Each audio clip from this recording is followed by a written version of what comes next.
Great. Thank you for joining us today, everyone.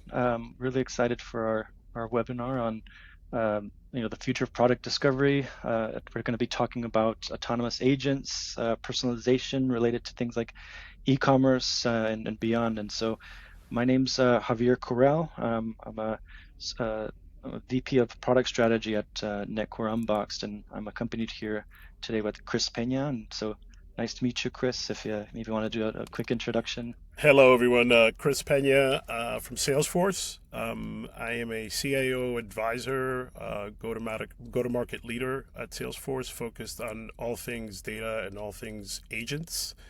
So really happy to be here today with Javier and the Netcore Unboxed team to talk about some really interesting topics. So super excited to be here today. Thanks.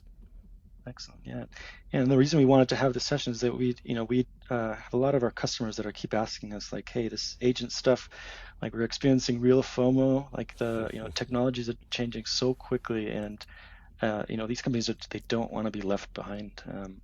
In our view, the future of potentially e-commerce is going to be very different in the next 2, 3 years. So I think it would be great to have a discussion on like where we see things going from your side on Salesforce, from our side on product discovery. And so I'd say that we'd love to kick this off, just keeping it high level and with some broad strokes on like what exactly, at least from our view, is changing in e-commerce. But this is also a macro thing. It's impacting a lot of areas of the business.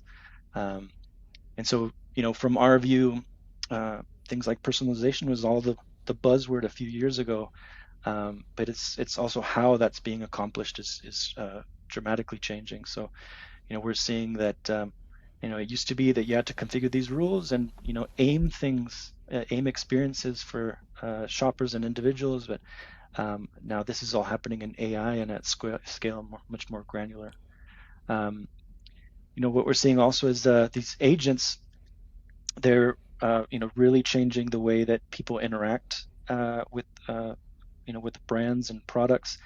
But they go deeper. It's not just shaping experiences, but it's also these agents are really impacting the way that the different functions in an organization can communicate. So it's actually decision making behind the scenes that we're starting to see.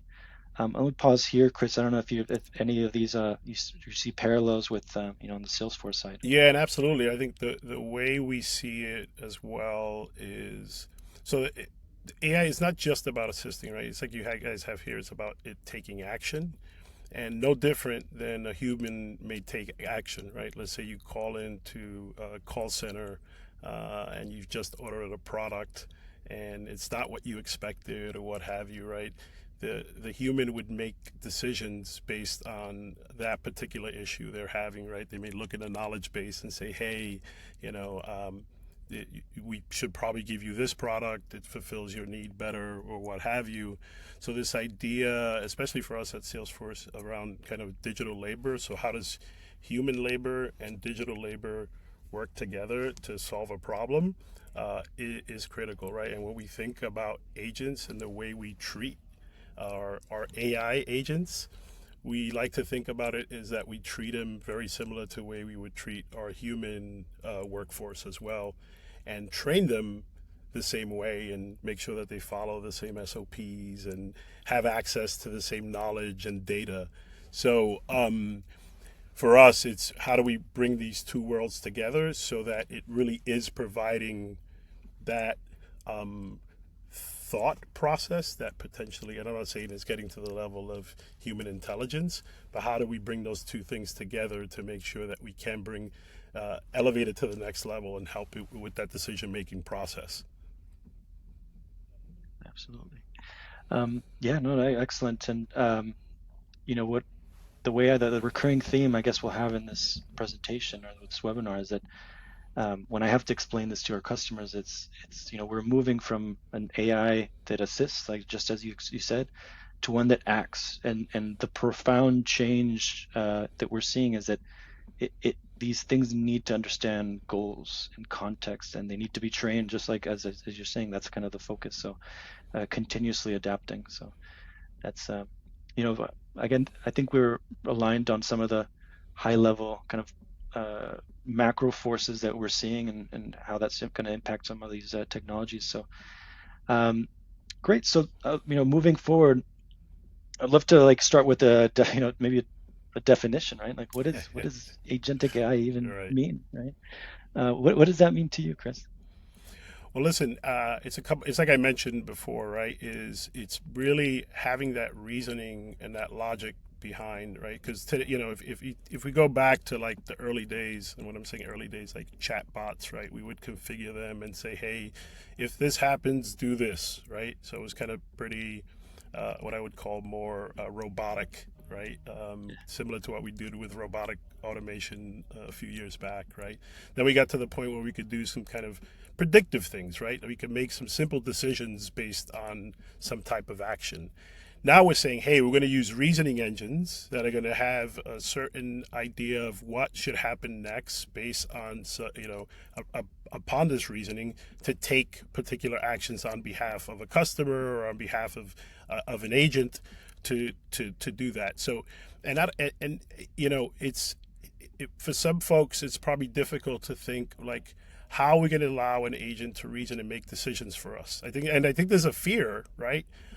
Even as a consumer, and of course those who are selling product, in this context with e-com, can I leave that decision making process up to a reasoning engine, right? And we'll talk about this a bit later, but I think as you get more comfortable with the data you've provided the agents and to the reasoning engine, and not to get too technical about this, people are like, what's the reasoning engine? It's kind of what helps make these decisions or help these agents make decisions. The more we will allow it to do. So think about it like chatbots. We told them exactly what to do. Then we got to a place where it's like, hey, we think we know what the next step should be. Here are these possible 3 or 4 steps you could take. And then now we're saying, hey, we're going to pass this over to a reasoning engine that could help make these decisions. And that's what kind of agentic is all about. And then to take it to fundamentally to the next level, and we may touch on this later in terms of maturity, is when you have multiple agents allowing to make decisions or draw on their intelligence to help take take the next step.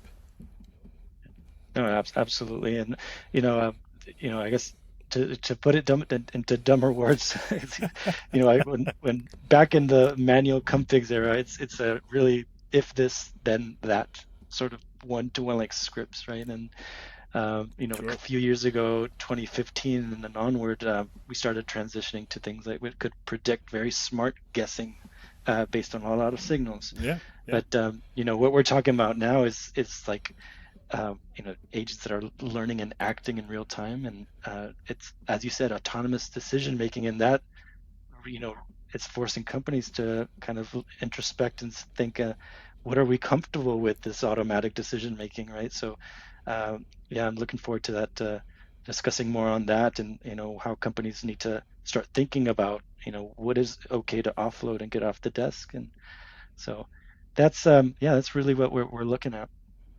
So I'd love to zoom in, a little more on kind of my side of the world. So of course, Netcore Unbox, we focus on e-commerce. So like, what does agentic mean for e-commerce? Hmm. How is that impacting, the customer experience? And so, what we're seeing is that, you know, we need to be very much aware of the customer's like intent, at the session level. And these signals are then, we'll have agents that interact, that will understand intent, that'll have memory, and importantly can go and do other activities behind the scenes, maybe cross interact with other agents that might serve different experiences. And so that's what we're saying. The important thing for us is continuously learning and improving. So having that feedback loop, um, getting input from the customer, using that to basically help re-strategize. So there we have agents in e-commerce that it will learn on customers' behavior, and what we're looking at is like it. So we have agents that will automatically merchandise things for holidays. Uh, hey, I know how people shop, but 2 weeks before Christmas, it would be really wise to have a campaign or arrange a new landing page. It's sort of that stuff that someone merchandising had to read. A merchandiser had to like have that tribal knowledge and know what to do, how to act during peak seasons. And now we're seeing is that some of that responsibility can actually offshoot as part of like agents. But the important thing about these e-commerce experiences is that um, previously experiences meant very broad things. Managing segments of customers at a very broad level. We have customers like Mattress Firm or K Jewelers, and they might see their segments as like, hey, people that are email subscribers, people that are on the West Coast, people that are on the East Coast. Um, Agents can do a lot more. They can be very granular.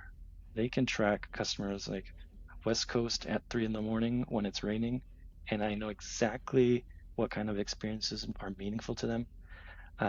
What to back channel, what kind of campaigns should be promoted. So that's really we're unlocking kind of this new level of granularity through this kind of agentic revolution. Um, so yeah, so that's just a few things that we're seeing from the e-commerce side and we're working towards.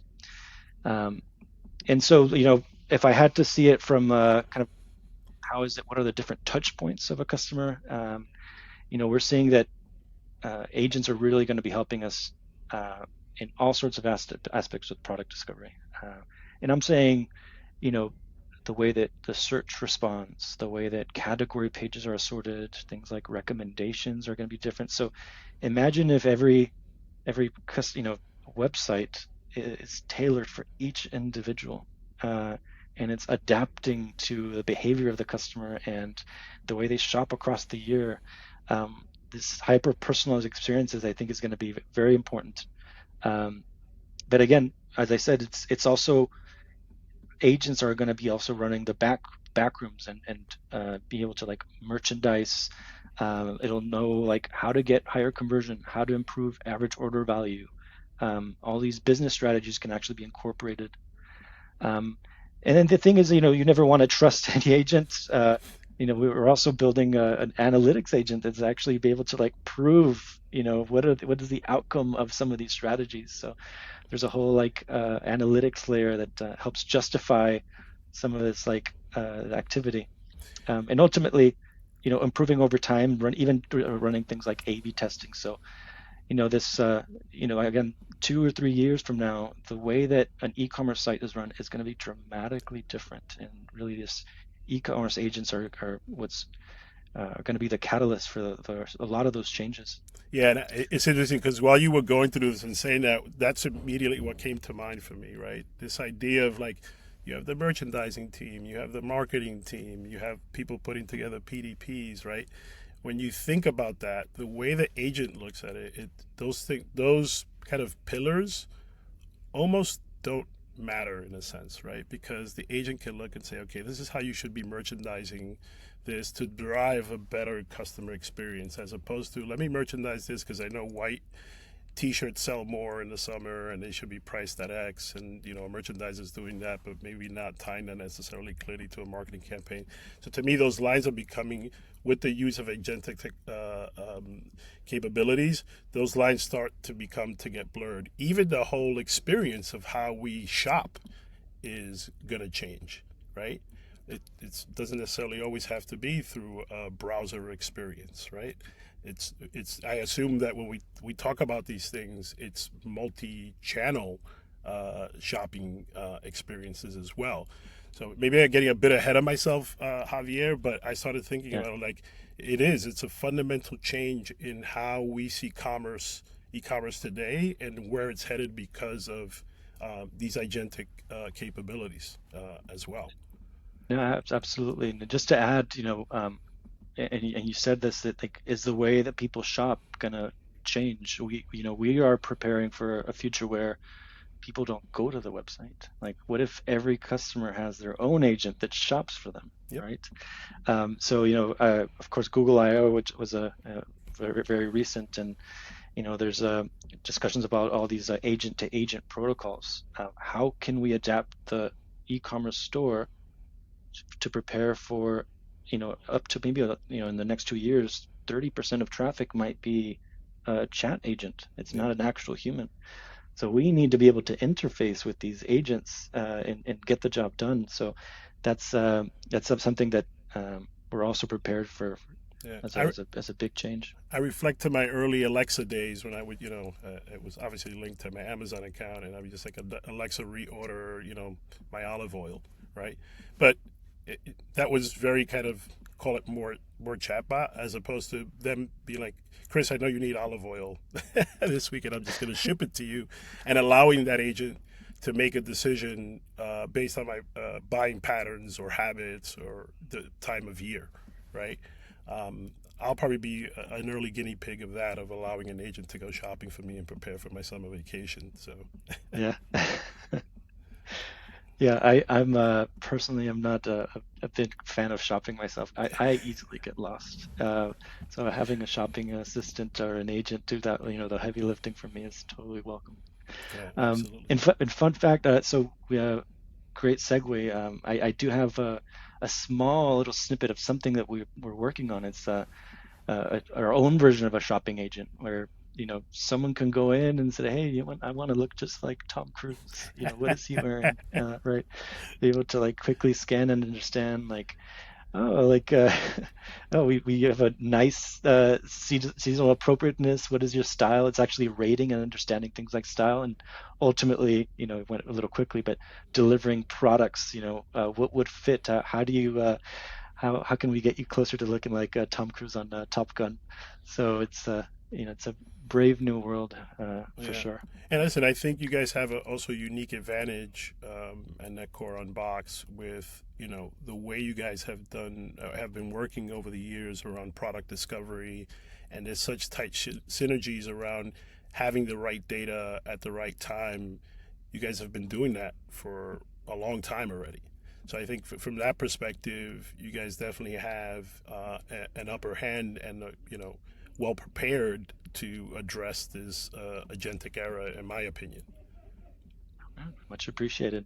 Um, Great. So, I'd love to switch gears and maybe to kind of see kind of what are, where are things moving on your side of the house. So, I'd love to understand kind of how Salesforce is seeing, this agentic revolution, kind of what are the main themes you're observing there on your end? Yeah, it's interesting because we've had a lot of success since we came out with Agent Force. So Agent Force, I know a lot of people have heard about it. It hasn't been out that long, honestly. It's only been about 7 months since Agent Force went GA, and it has been the fastest growing product in Salesforce history. If Agentforce was a standalone business, it'd be the fastest growing startup around. But I think a lot of that is attributed to the fact that we looked at it from a perspective of how we can quickly add value to an organization in terms of we started first, and if you want to go to the next slide, that shows a bit about kind of our agentic maturity model, right? We started out with things where like, hey, fix rules, chatbots, that kind of stuff, right? Then we have customers right now that are somewhere between level 2 and level 3. So level 1 is like information retrieval type agents, right? And this is across our entire Salesforce ecosystem, whether it be service or commerce or our core sales CRM, right? And if you see, it's like with the AI CRM. So that layer that we built, that agentic layer that we built, was from the ground up to understand the entire Salesforce data ecosystem. Also, with the introduction of Data Cloud as that seamless layer to bring data from across the Salesforce ecosystem, as well as data lakes and other products, and potentially we could pull in product discovery information into there as well. And we were very thoughtful with our customers to say, here are the steps, here are the levels, and what you need to have in place to be able to get. Now, I will say this whole idea of getting to multi-agent orchestration that is cross-domain, cross-organization, I think we're still a bits away. Not only Salesforce, but the entire everyone, not just us. I was recently at an event at Bloomberg Tech where we were with the CTOs of a really large hardware company, the CIO and chief AI officer of a large um, telecom company who's building all these AI data centers. And one of the things that was front and center to them is how are we going to pull off this multi-agent orchestration across all these different organizations, do it in a way that we have a seamless handshake between organizations, we trust the data, we know that the data I'm passing from one organization to the other organization is secure. So let's be honest, there's still quite a bit of work to get to that multi-agent orchestration model, but we're well on our way. And for us, is focusing on those things that add value and not just talk about POCs, right? Yeah, early on we were doing POCs. A lot of those POCs, you know, did or did not result in adding value. It's really focusing on really key specific use cases, and we're doing that industry from an industry lens, as well as call it, let's say customer service or sales. And by the way, we're eating our own dog food, as they say.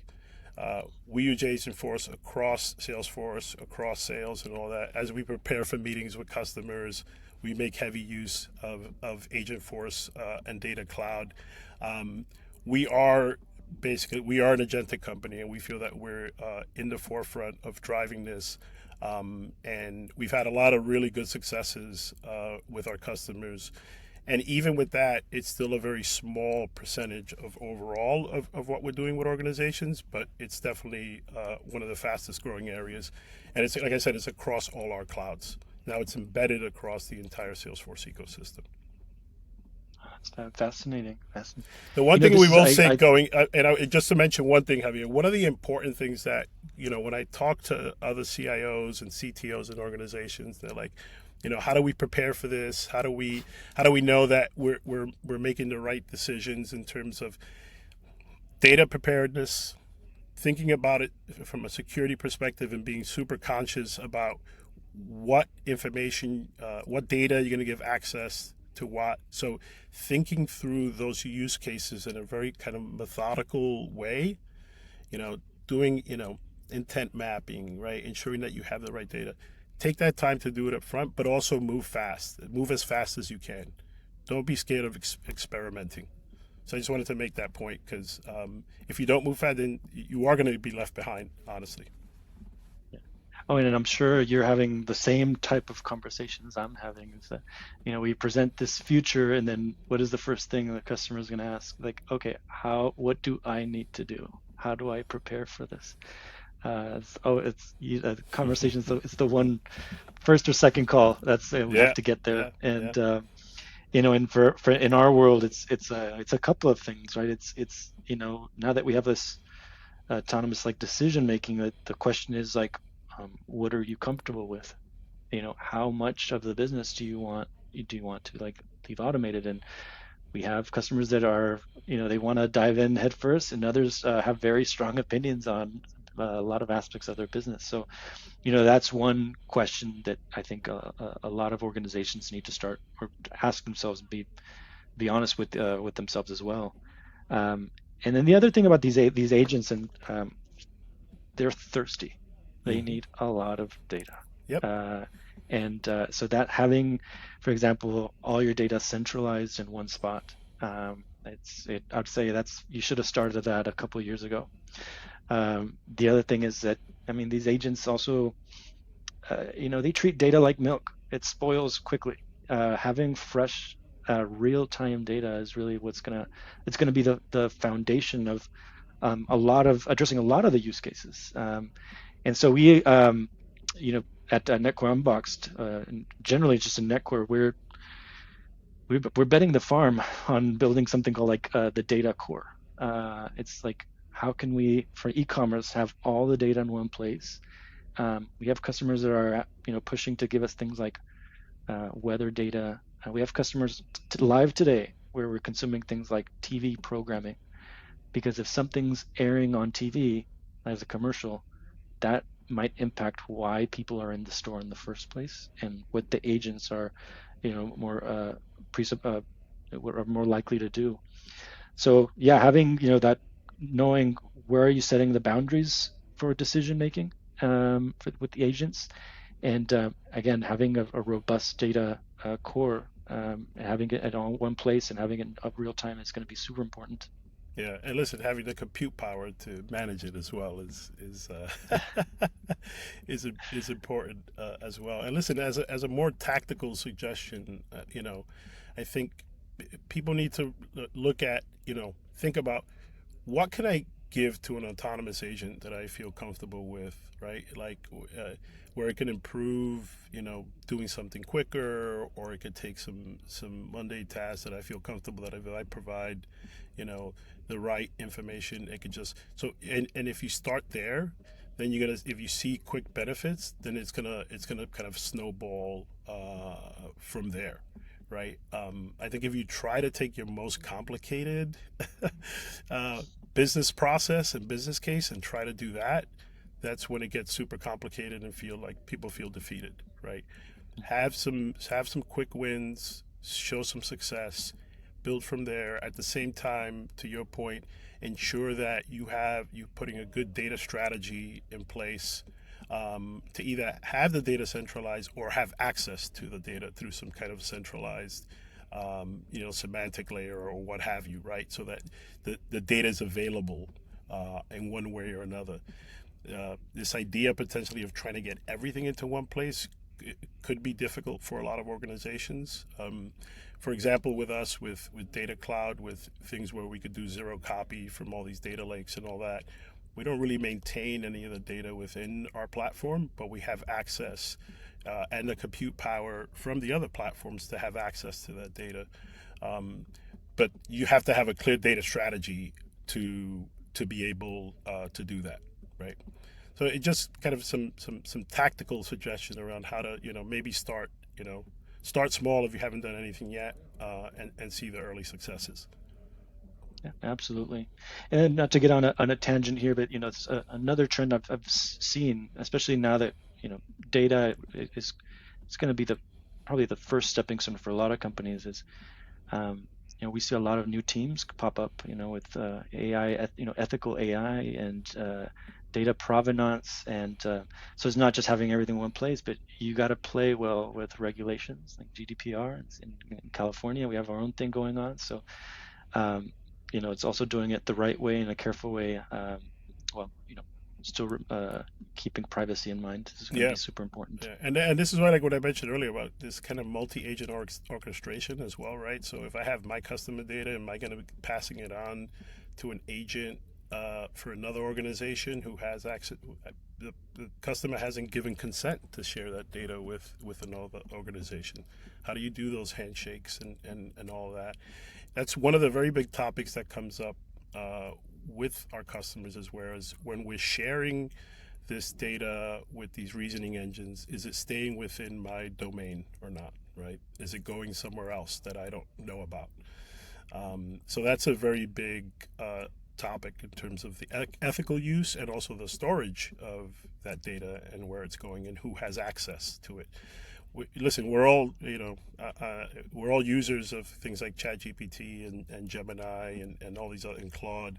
Um, they work great, but they have a wealth of public information that they have access to, right? Internally, the data that you have may not be as broad and as sophisticated.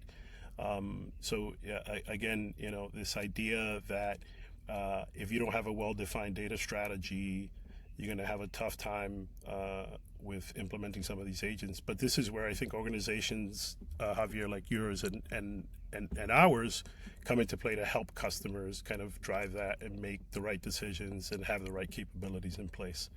Trying to do it on your own is very difficult. Yeah, absolutely. Yeah, excellent. So, it was a great conversation on maturity. I'd like to move on to kind of our later part of this towards the end of our webinar. But like, some of the trends that we're seeing the next 2-3 years. I think we covered a lot in this call, but in this webinar. But things like multi-agent collaboration. I think if I was that was one of the top in the maturity, but like that's where we're headed, right? Yeah, It's absolutely. it's not just tasks, it's not just activities and single decisions, but actually collaboration. optimization, orchestration is the word I think that I think Salesforce is using. So Yep. that's seems interesting. But the biggest shift for us is it's not just serving good experiences, but it's actually to make a decision to act. It means that these agents need to understand goals. They need to understand like what is the North Star for the organization, because that'll be the basis for whatever it has to do, and how the basis for it on which it makes decisions. So that is a big shift. Again, this is compared to just your predictive or rule-based models. This thing needs to understand the business and where the business wants to, where's it heading. And of course, this is a lesson we learned back in 2014, 15, like in the entire industry. Like, don't build a monolith. Things need to talk to each other. So composable stacks. For us, we follow something called a Mac architecture. So Hmm. microservice based, Yep. API first, cloud headless. So that is going to be critical, especially for these agent to agent. Um, very briefly, we talked about ethical AI. That's again, major companies we're talking to. We have to go through those checks. We'll get in front of like a committee where we'll be asked like, where did you get the data? How was it trained? Are you sharing it? So that's provenance, transparency is going to be super important. Um, and the other, trend that we're seeing is, all of this agentic stuff and these models, they require compute, and we saw that a lot of this can actually be stored on device. So we're looking at things like edge AI, things that are compute on device as a way of offloading that, keeping things first of all more private. I know that Apple very prominently is pushing towards like this Apple intelligence, where the model or the answers don't leave your phone, Yeah. right? So you feel a little more comfortable with that. Yeah. Not only that, but it's also much quicker and easier on compute at the cloud side. But is there anything else that you are seeing? Any other trends, or how does this map against No, again? it maps really closely to everything we're hearing. The one thing I will the whole ethical and explainable AI has been a huge topic for a lot of our customers, and as well as the multi-agent collaboration. I think I think the cross department and functions one, I think, is something that we'll see like now and through the rest of this year and into next year. From my perspective, because I think we'll start to see a lot of value, like the merchandising use case that you had earlier, right? Like those things to me will happen. I think faster. I think a lot of the challenges on the e-com side is product data across multi channels, but I think you guys can solve some of that stuff with your product discovery. But I think just getting I think in the next 3 years, though, we will get to this kind of cross domain. Somebody brought up the other day, I was at some event, and they were like, imagine where you have an agent that's going to shop across all the brands that you like, where it doesn't matter, right? You're not going to calvinklein.com, or you're not going to Bose, or you're not going to Mattress Firm, right? Specifically, you're just saying, hey, I need to buy a mattress, and it doesn't matter who it is. I was like, okay, that's an interesting concept. I don't know that I would leave it up to the agent to make, pricing decisions and all that, perhaps, right? Because what I would tell the agent is go find the best mattress under $800 that can be delivered tomorrow to my house. And then it Yeah. just goes and figured it out, and the mattress shows up. So that was kind of the pretense, or the conversation that we were having. Interesting, right? But then this agent would need to have access to that multitude of all brands and all that information to be able to make that decision. So that could be the world we live in soon. Who knows? Yeah. And the people to benefit the most, of course, are going to be the customers, right? So Yep. that's ultimately like why we're building all of this. Um, and uh, and then the other reason why we're building all of this is, we're not building agents to be, fun, shiny, new. What matters at the end of the day is, you know, this stuff actually matters. It Yep. has a major impact on the bottom line. Things like increasing the likeliness of conversion, making products more discoverable in ways they weren't before, and also try to be one step ahead of kind of where the market is shifting. As you said, there could be an agent that goes through all stores at once, right? So how are you going to stand out as an organization, as a retailer? Can you provide better data for that agent to make better decisions? So, similar with the SEO game, right? We're Yeah. gonna have to figure out how to, do we have to game it now? And the answer is it's gonna be yes. Yeah, absolutely. So, Yeah, yeah, and it's funny because I did draw some. I'm going to age myself now, but I did draw some parallels to the .com boom and bust to kind of the whole AI era right now. There's so many parallels in terms of how things are moving. Obviously, they're moving at a much faster clip, but I see a lot of similarities there. You were probably too young to have experienced that, Javier, but I see it. So great, great. Look, so just to wrap it up and kind of review what we just covered. I mean, um, we of course covered the themes of agents. First of all, what they are. Things where e-commerce are related to things like personalization. How is it going to help change the experience?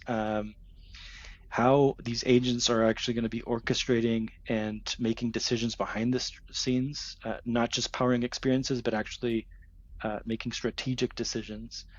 And then, how what should we prepare for? We talked about data, how important that's going to be, and I love the Salesforce maturity model.